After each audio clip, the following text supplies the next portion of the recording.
याच्यानंतरची रूपरेषा अशी पहा की केदारनाथ आडरे तुमच्याकरिता हा पहिला विचार आहे आणि श्री गणेश चांदोवडी तेरव तुमच्याकरिता देखील हा पहिला पुकार आहे। परंतु प्रथमतः या ठिकाणी केदारनाथ आडरे संघ मैदानामध्ये दाखल होईल, त्यांचा प्रतिस्पर्धी संघ अजूनही या ठिकाणी दाखल झालेला नाहीये।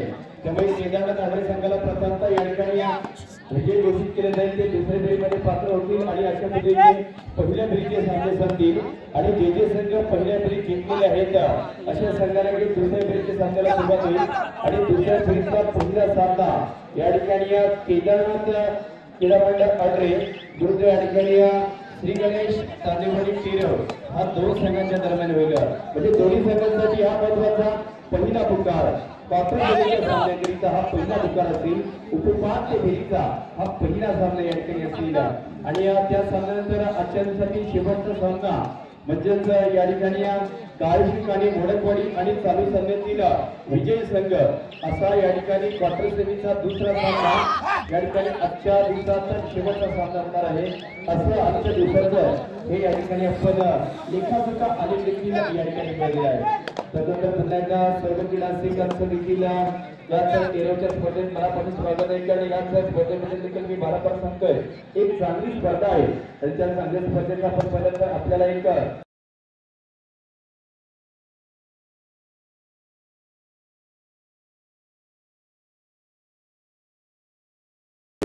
पाहायला मिळतील। तर म्हणजे फर्स्ट या क्रिकेट केलेल्या चांगल्या पद्धतीची या ठिकाणी युट्यूबर आहेत, परंतु हा चांगल्या पद्धतीचा सामना या ठिकाणी अथर्व गोविंदेच्या माध्यमातून यापैकी ही लढाई केली जाते आणि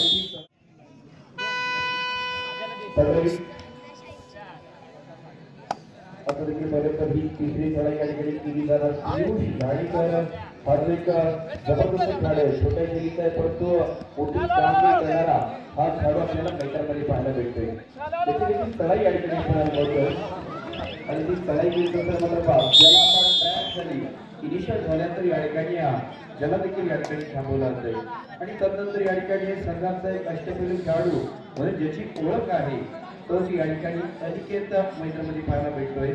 एक चांगला प्रकट पडतो काही चांगला चढाई पडतो, अशा दोन्ही बाजूने एक चांगला खेळ करणारा हा अनिकेत असेल ज्याच्याकडे उंची चांगल्या पद्धतीची आहे आणि त्या उंचीचा वापर आणि फायदा तर नेहमी आणि प्रत्येक मैदानामध्ये या ठिकाणी घेत असतो। असा अनिकेत या ठिकाणी ही लढाई संपवतोय। प्रत्येक दरम्यान ज्यांनी या चालू सामन्यात एक पंक्तीमधला पहिला गोल प्राप्त केलाय आणि आपल्या संघाचा श्रीगणेश केला होता, अशा पद्धतीचा आज कन्फर्म दुर्गामाता क्रीडा मंडळ कोरमा संघाचा ऋतिक हरिकर या ठिकाणी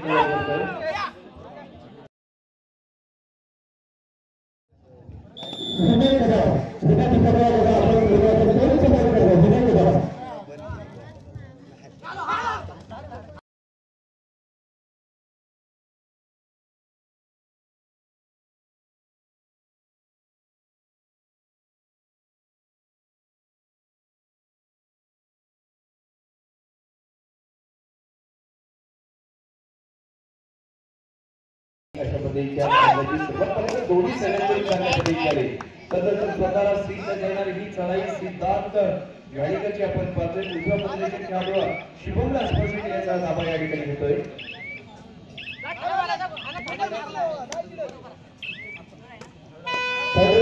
मांडवली संघ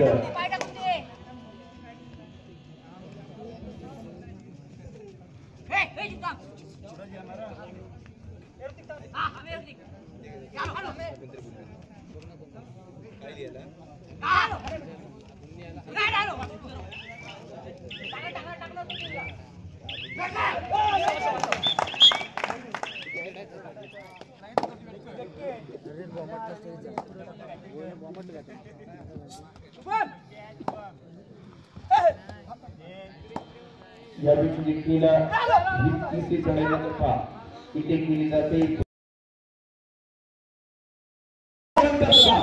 फार चांगल्या जरूर या ठिकाणी प्राप्त झाला।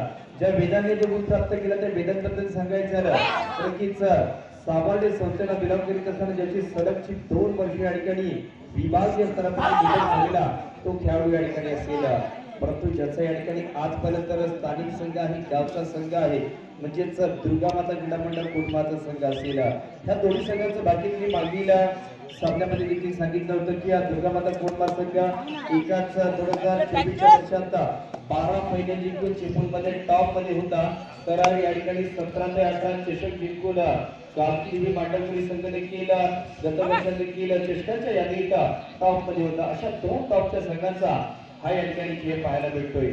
परंतु खुलागट कबड्डी स्पर्धा म्हटली आणि मांडवकरी संघाचं नाव म्हटलं तर राहुलचं नाव देखील प्रत्येक मैदानामध्ये या ठिकाणी येत असतं. पण राहुल थोडासा जखमी आज स्पर्धेमध्ये नाही आहे, परंतु तो नसताना देखील जर या ठिकाणी पाहतोय तो हाच आई कामगिरी क्रीडामध्ये मांडवकरी आहे, फार सुंदररित्या या ठिकाणी हे करून दाखवतोय. संपूर्ण या ठिकाणी टीम असेल देखील ही मला जिंकण्याचा प्रयत्न या ठिकाणी असेल, त्या या ठिकाणी एक प्रत्येक जगाला या ठिकाणी वनमान इलेव्हन अशा पद्धतीची 11 नंबरची जशी परिधान केलेला हा अथर्व गोरिबले या ठिकाणची चढाई संपन्न करतो. कारण दोन महत्वाचे संघ आहेत, दोन वेगवेगळे गाव आहेत, परंतु त्या गावातील एक टॉपचे संघाच्या यादीत असणारे हे खेळाडू असतील. परंतु त्या सिद्धार्थ व्यानिकर बद्दल मी देखील सांगितलं की एक जबरदस्त अष्टपैलू खेळाडू आहे.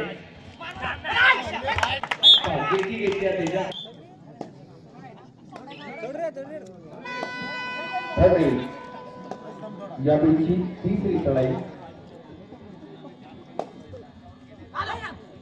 यावेळीची तिसरी चढाई देखील होणार आणि त्याच चढाईत आक्रमण करण्याकरिता इथं मात्र व्हायचं डाव्या आक्रमण केले जाते आणि हे आक्रमण करीत असताना सहाय्यक या ठिकाणी करून दाखवलेला आहे.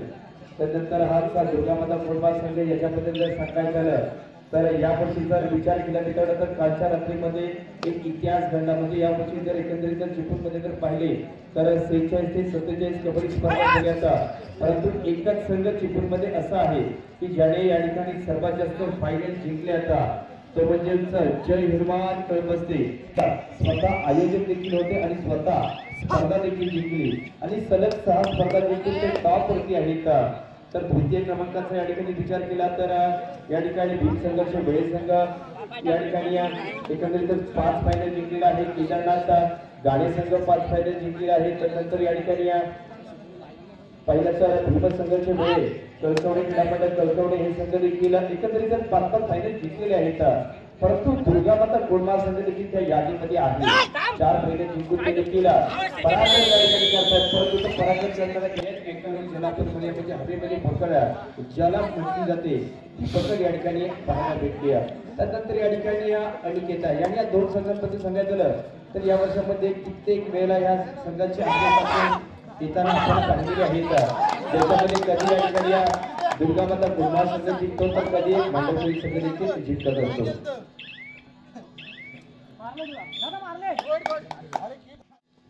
आता देखील या ठिकाणी 5 पात्रल्यानंतर 4-4 अशा पद्धतीचा सामना देखील असेल. या दोन्ही संघांबद्दल अनेकदा एकत्र आलेले आहेत आणि अनेकदा एकत्र आल्यानंतर त्यांनी दोन्ही संघांना एकमेकांना पराभूत केलेला आहे. त्याच्यामध्ये मला माझ्या माहितीप्रमाणे 2 वेळा दुर्गा माता कोटमा संघ जिंकलेला आहे आणि या ठिकाणी 2 वेळा मांडवकरी संघ जिंकलेला आहे. आणि तिथे देखील मांडवकरी विरुद्ध दुर्गा माता कोटमा सामना झाला, ज्याच्यामध्ये या ठिकाणी मांडवकरी संघ जिंकला.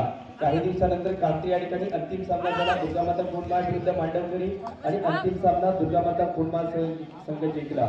नंतर खेळी या ठिकाणी देखील स्पर्धा झाली, या ठिकाणी थांबतोय आणि पहिल्या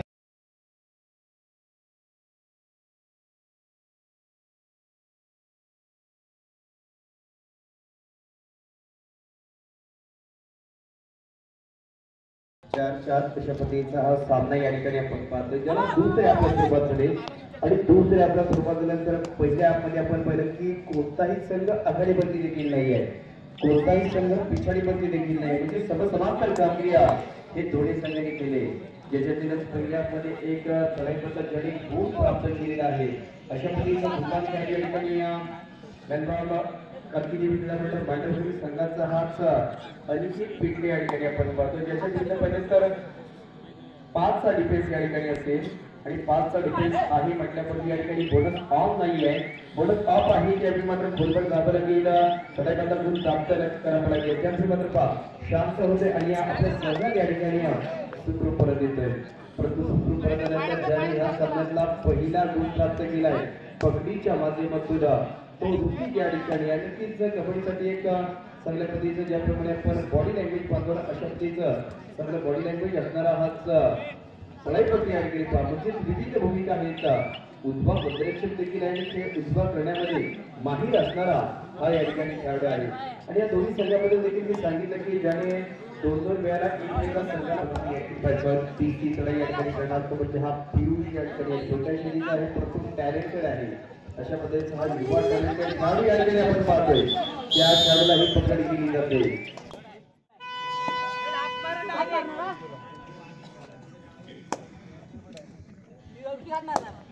ऑटोमॅटिक यांकडे पाहिजे इथे देखील असेल उंच पुढे अशा पद्धतीने याचा कोण संघाचा आपण ज्याला पाहतो त्या साईडने मात्र ही बरोबर अशा पद्धतीची पकड देखील एकत्रित पहिल्या मध्ये एक आणि दुसऱ्या मध्ये एक अशा दोन पकडीचा खेळ केलाय परंतु ज्याने पहिल्या देखील एक चांगल्या पद्धतीचा संयमी खेळ करून दाखवलाय तोच शांत संयमी असणारा खेळाडू सिद्धांत घाणेकर या ठिकाणी आहे पण या दोन संघांच्या दरम्यान देखील कारण प्रत्येक गावामध्ये मित्रांनो स्पर्धा होत असतात जवळजवळ प्रत्येक वाडीमध्ये देखील कबड्डी स्पर्धा होत असतात परंतु सर्वात मोठी मानाची स्पर्धा कोणती असेल तर या ठिकाणी पर्यंत तर आई बाग आणि कुंभाची यात्रा आणि ती यात्रेची स्पर्धा या वर्षीची आणि ज्याच्यामध्ये हे दोन संघ म्हणजेच कालकीदेवी मांडवकरी आणि दुर्गामाता क्रीडा मंडळ कोरमा हे दोन्ही संघ अंतिम फेरीमध्ये या ठिकाणी दाखल झाले होते एक जबरदस्त या ठिकाणी लढत झाली आणि त्याचा अंतिम चषकामध्ये नाव कोरणारा हाच दुर्गामाता क्रीडा मंडळ कोरमा संघ होता अशा पद्धतीचा एक चॅम्पियन संघ या देखील एक चांगल्या पद्धतीची लढत जिंकली त्यांच्याकडे पाहिजे तर एक नंतर तर दोन गुणांच्या जरी आघाडी देखील या ठिकाणी आपल्याला पाहावयास मिळते 6-4 अशा पद्धतीचे गुणफलक 6 आणि हा सामना तुम्ही या ठिकाणी जवळून पहा आणि 4 आणि 2 करणार पलटवार अशा पद्धतीचा आकड्यांचा खेळ देखील या ठिकाणी होते परंतु आकड्यांचा खेळ पाहण्याकरिता आपला दाखल झालेला सारंग देवाने ज्याला मात्र ही आता देखील पाहिजे 4-7 ठिकाणी साधना परंतु पहिल्या डावात काय झालं होतं पहिल्या मॅच मध्ये आपण सर्वांनी पाहिलं की 5 सुपर टॅकल झाले होते इथे एकाच वेळी 5 गुण प्राप्त होतात एकाच म्हणजे शेवटचे 3 खेळाडू होते जे 3 खेळाडू बाद केले आणि लोन होता आणि त्या लोनचे देखील 2 गुण प्राप्त होता असे 5 ते या आणि त्याने देखील पाहिलं तर एक डावा कुपराक्षक साहिल घाणेकर जो खेळाडू या ठिकाणी होता ज्याला सहजरित्या एक चांगल्या पद्धतीचं रनिंग एंटर केलं जातं आणि एक गुण प्राप्त केला जातोय नंतर या ठिकाणी पाहिलं तर आता एक शांत संयमी खेळाडू ज्याने खऱ्या अर्थाने या दुर्गामाता क्रीडा मंडळ कोरमा या संघाचं नाव उंचावलेलं आहे आणि ज्याला आपण आरडीसी बँकेतून देखील पाहिलेला आहे तोच अभि घाणेकर मैदानामध्ये आहे शेवटची 5 मिनिटे या ठिकाणी घोषित केली आहेत आणि 5 मिनिटांचा कालावधी शिल्लक असताना आपण पाहतोय दुर्गामाता कोरमा 12 तर या ठिकाणी आई कालकीदेवी क्रीडा मंडळ मांडवली 5 विरुद्ध 12 विरुद्ध 5 असा मात्र या ठिकाणी हा शेवटच्या 5 मिनिटांचा कालावधी या ठिकाणी शिल्लक असताना आकडेवारी देखील पाहतोय म्हणजेच चालू सामन्यातील शेवटची 15 या ठिकाणी की त्याच प्रसंगी असा खेळ या ठिकाणी असेल म्हणजेच दुर्गामाता कोरमा संघाने या ठिकाणी पहिलं तर एकत्रित 12 गुण प्राप्त केलेत परंतु मांडवकरी संघाने फक्त 5 गुण प्राप्त केलेत म्हणजे जर त्याचा संघ या ठिकाणी पाहिला ना तर 7 गुणांनी या ठिकाणी पिछाडी पडली आहे त्या मांडवकरी संघाला 7 गुणांची पिछाडी भरून काढावी लागेल विजयातला तर कमी करावं लागेल आणि विजयात करावं लागेल शेवटची 4 मिनिटे शेवटच्या 4 मिनिटांचा येणारा कालावधी दुर्गामाता कोरमा संघ यापेक्षी दुर्गामाता संघाकडून 3 चढाई करण्याकरिता हा पुरुष मात्र या ठिकाणी आहे छोट्या शैलीचे पण तुम्ही सांगितले की ज्यांनी मोठमोठे कारनामे देखील केलेले आहेत अशा पद्धतीचा खेळाडू 5-12 अशा पद्धतीचा सामना या ठिकाणी खेळतोय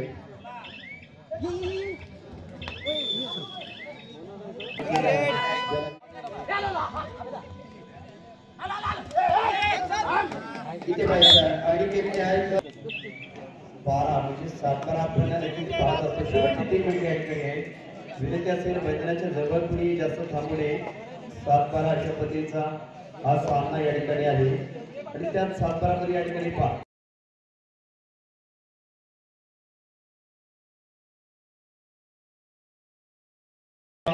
कित्येकदा आपण कमी होताना देखील पाहिलेली आहे आणि न होताना देखील पाहिलेली आहे. त्यातलं कोणत्या तरी एक त्या ठिकाणी भाकीत आज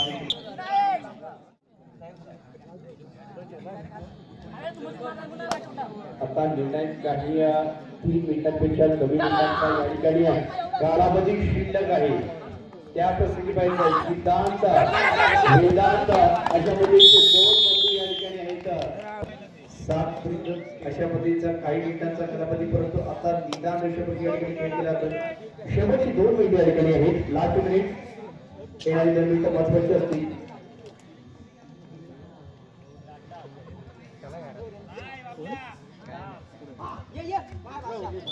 परंतु ज्याच्यामध्ये देखील मैदानाच्या बाहेर जातील या ठिकाणी अड्डेपरीमध्ये भेदमध्ये केला जातोय. अड्डेपरीमध्ये देखील पाहतोय सामन्यामध्ये देखील बदल करण्याचा जरूर प्रयत्न या ठिकाणी जर पाहिलं ना तर अथर्वला प्राप्त होतोय. परंतु सामना पहिला थोडासा लांबच्या पल्ल्यावरती या ठिकाणी गेलाय. पण पहिला जर पाहिलं तर हाफ मध्ये पाहिलं तर समान कामगिरी होती. जवळजवळ पाहिलं तर 4 अशा समान एकूण पद्धतीचा सामना होता. परंतु दुसऱ्या मध्ये या ठिकाणी खेळाची उंची वाढवली जाते. आता दुर्गामाता गोडमाल सगळं आणि ज्याने लोन दिला आणि लोन दिल्यानंतर ज्याच्याकडे आघाडी देखील आली म्हणून तर असं 8-15 म्हणजे एकंदरीतच आघाडी जर तर 7 चांगल्या पद्धतीची आघाडी आपल्याला पाहायला मिळते. शेवटचा 1 मिनिट लास्ट 2 मिनिट परंतु शेवटचा मुकाबला राहतोय. शेवटचा 1 मिनिट देखील आहे आणि 13 सांदेवाडी संघ. परंतु केदारनाथ आंध्रे तुम्हाला प्रथमतः या ठिकाणी मैदानामध्ये यावं लागेल. केदारनाथ आंध्रे प्रथमतः तुम्हाला मैदानाच्या दिशेने यावं लागेल आणि 13 संघ आपण देखील प्रवेशद्वारावरती येऊन थांबायचं आहे. काहीच मिनिटांनंतर सेकंदानंतर हा सामना या ठिकाणी संपणार आहे आणि अजून एक संघ या ठिकाणी तर क्वार्टर सेमीमध्ये दाखल होणार आहे. पंचांचा निर्णय फार महत्वाचा असेल. याच्यानंतर नक्कीच तो निर्णय येईल. चालू सामना या ठिकाणी संपतोय.